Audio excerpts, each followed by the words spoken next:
Welcome to Machzor before Rosh Hashana, part 15. Today actually we're going to move away from Rosh Hashana and start talking a little bit about the prayers of Yom Kippur.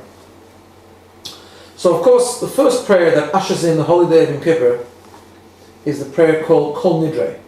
Everyone knows Kol Nidre. Who doesn't go to shul on Kol Nidre? In the Shtetl, in the small towns, it was well known that if someone was never able to go to shul but Kol Nidre, they'd be in shul, as it sets the tone for the holiness of Yom Kippur. But the truth is that people often don't stop to think about what is Kol Nidre. It's one of the most mysterious prayers that we actually say.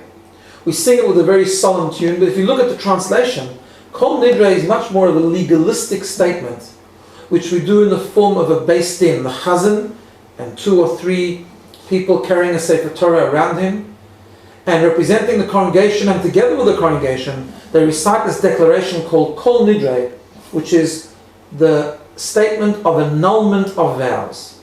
We annul all our vows. Now, the source of this prayer takes different versions throughout history. The commonly used version is the one that talks about future vows, because there's a custom that on Erev Rosh Hashana, people recite what's called Hatoras Nedorim, which is a statement to annul all vows from the previous year. As the Gemara says, one shouldn't come to the new year with outstanding vows.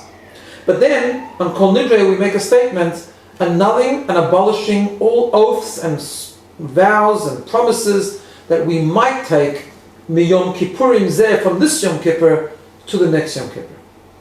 And the question, of course, is why is that the underlying theme, the underlying prayer, to usher in the holiness of Yom Kippur? Why is that considered so serious? Why is this, so to speak, the epitome of expressing of what Yom Kippur really is? And one of the answers is given as follows: that there's a whole spiritual dimension behind this prayer. When it comes Yom Kippur is one day of the year where the essence of our neshama becomes revealed, where we have 24 hours where our true inner essence of our soul, the part of our soul that is indestructible, the part of our soul that is always pure, the part of our soul that can never be tied to anything negative or damaged by any negativity, expresses itself fully on the day of Yom Kippur, and we're able to daven with the full access to that depth and part of our soul. That is the real meaning of what Kol Nidre is all about. And neder, a vow or an oath, means to be tied to something. When you make a promise, you tie yourself to something else. During the year, we're tied up to so many different parts of our life experience, some positive, some negative. We're tied to many things that constrict us, that limit us, that prevent us from truly expressing our true inner essence and growing properly.